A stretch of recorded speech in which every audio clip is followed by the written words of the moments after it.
welcome to the Big 7 Stories on Wells Television. I am Bolanle Odueku Ayola. Every week we count down the 7 stories everyone is talking about.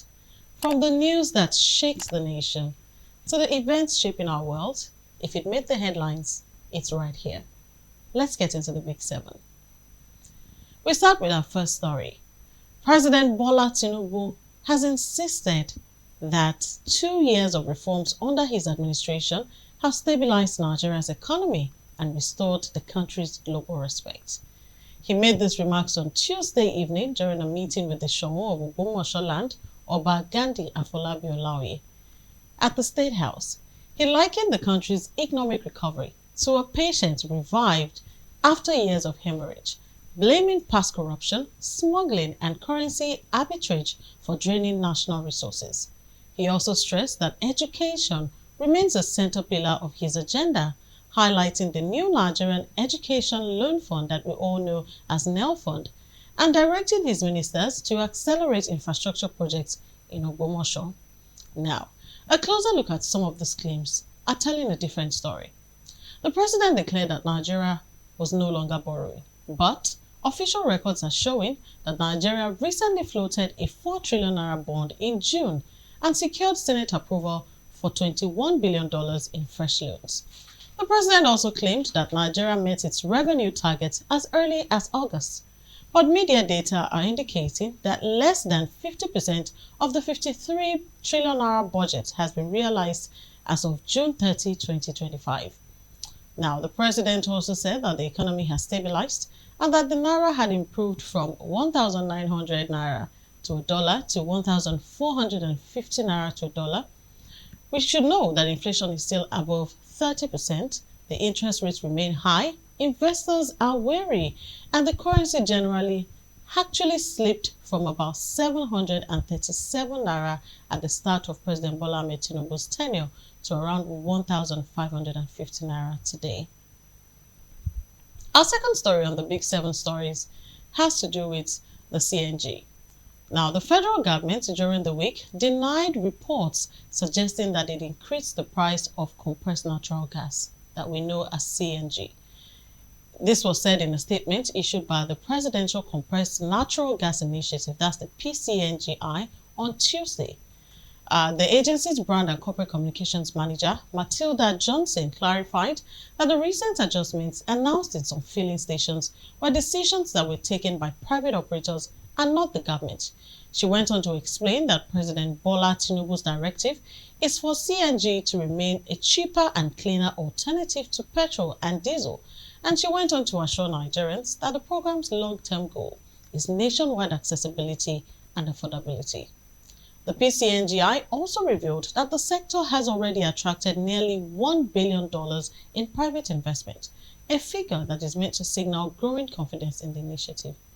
However, a fact check reveals that Nigerians are increasingly concerned about pump prices at the CNG stations. Some have risen in some locations by as much as 20 to 30% in the last quarter. And this is undermining the perception of affordability that was paraded to Nigerians at the start of, the introduction of the CNG. Some analysts in the industry have also noted that yes, the government is saying that the CNG is cheaper than petrol or diesel.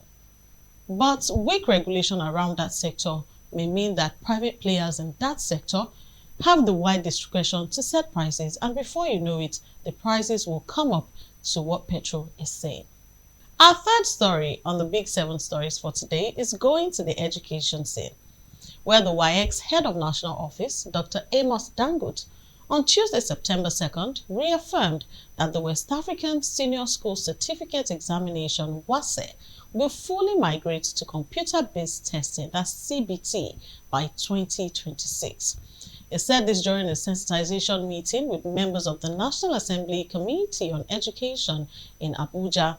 He said that the transition apparently began with private candidates last year, and it has already recorded what he termed to be significant progress, with 5 exams successfully conducted.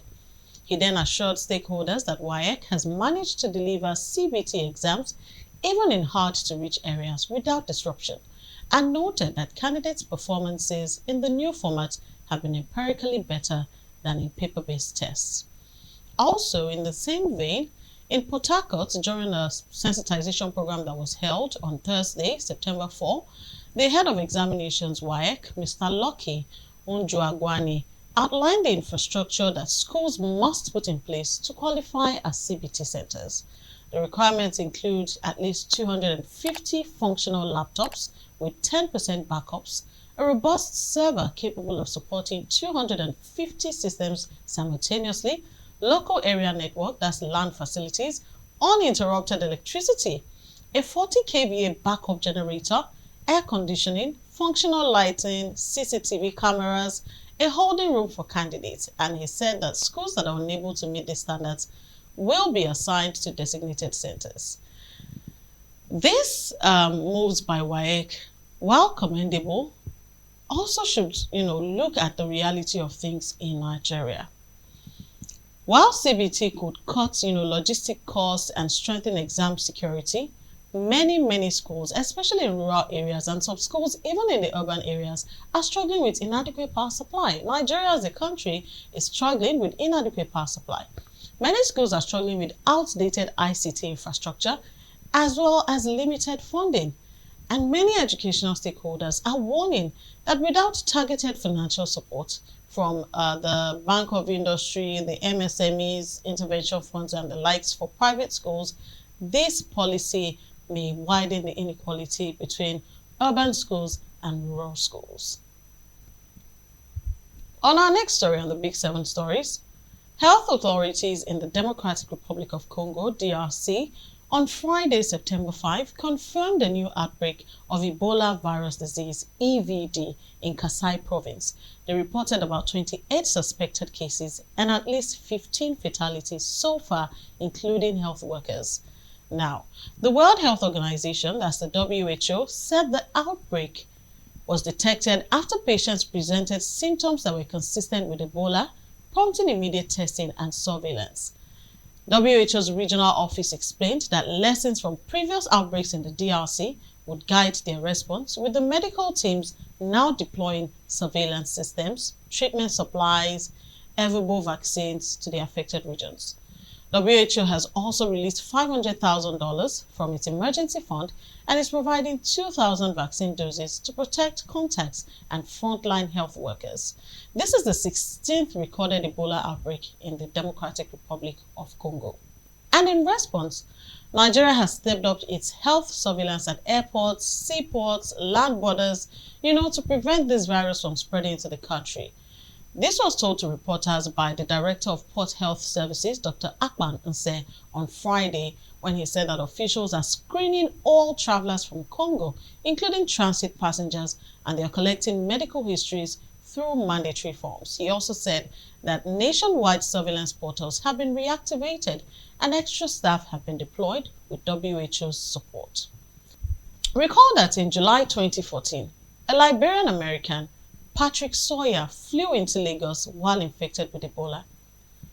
Although he later died, his case triggered intense containment efforts after health workers were exposed. Worthy of note is Dr. Amayo Adedevo, who lost her life to this incident. Now, we hope that our health officials can contain this and ensure that it doesn't get into the country. It's also worthy to note that the DRC is battling with the Zaire strain of the virus, which is the most lethal form of Ebola, which was responsible for the 2014 to 2016 West African outbreak that killed over 11,000 people. And our next story on the Big 7 Stories. On Monday, a Finland court in Lahti sentenced pro-Biafra agitator Simon Ekpa to 6 years in prison after convicting him of terrorism-related offenses. The court found him guilty of incitement to violence, participation in a terrorist organization, and aggravated tax fraud.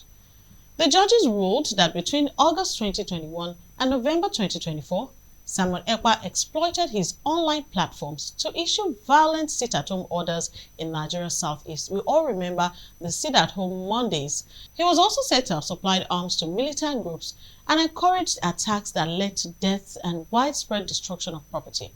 And despite residing in Finland, the court said Ekpa exercised significant influence over violent networks in Nigeria, worsening insecurity in the region. On the home front, Nigeria's Minister of Information and National Orientation, Mohammed Idris, actually hailed the judgment as a major victory for the country's fight against terrorism. He said the conviction validated the federal government's long-standing warnings about Simon Ekpa's role in undermining national security. He also stressed that international cooperation was crucial in holding extremists accountable beyond borders. You remember that Simon Ekpa had one time declared himself Prime Minister of the Biafra Republic government in exile, and he rose to prominence after the detention of Nnamdi Kanu, the leader of the indigenous people of Biafra. Our sixth story on the Big Seven Stories takes us to China, where the Chinese President Xi Jinping on Thursday, September 4th, showcased China's growing military power at a massive parade in Beijing, marking 80 years since the country's victory over Japan in World War II. This event featured nuclear ballistic missiles, underwater drones, and laser weapons in what some analysts described as Beijing's most advanced public display of military technology to date. Now, this parade drew global attention not only for its firepower, but also for its political symbolism. The Russian President Vladimir Putin, as well as North Korean leader Kim Jong-un, shared the stage with Xi Jinping, and this was their first joint public appearance alongside dozens of other world leaders, with only two coming from the West. Now, this display triggered sharp reactions in Washington, with US President Donald Trump taking to social media to accuse Xi, Putin, and Kim of conspiring against the United States, while sarcastically offering his warmest regards. And in response, Beijing on Friday rejected the accusations, insisting that its cooperation with Moscow and Pyongyang is focused on economic ties, regional stability, and bilateral partnership, and not a military alliance against Washington. In fact, China's foreign ministry stressed its policy of peaceful development and non-alignment, urging all parties to avoid inflaming tensions. And our last story on the Big Seven Stories takes us to the sporting scene, where the FIFA and the Confederation of African Football (CAF) have confirmed that the Free State Stadium in Bloemfontein, South Africa, will host the much-anticipated 2026 FIFA World Cup qualifier between the Super Eagles of Nigeria and Bafana Bafana of South Africa. Now, the decision followed joint inspections that reported encouraging progress on the stadium's pitch, and this has ended weeks of uncertainty over the venue's suitability. So the qualifier is scheduled for Tuesday, September 9. The kickoff times will be finalized by CAF. Don't forget that the stakes are high because South Africa currently leads Group C with 13 points, while Nigeria is sitting in 4th position with 7 points, and they must secure maximum points from this and their remaining matches to keep their World Cup hopes alive. Nigeria and Rwanda playing today. If you've seen this video, Nigeria is currently playing Rwanda today, Saturday, at the Godzilla Pavio Stadium in Uyo. We wish the Super Eagles all the best. And that's how the week looked. 7 big stories, 1 clear picture. Thank you for watching the Big 7 Stories on Wells Television. I am Bolanle Odueku Ayola. Remember, the news doesn't end when the bulletin does. So stay curious, stay informed, and I'll see you next week with another Big 7. Bye.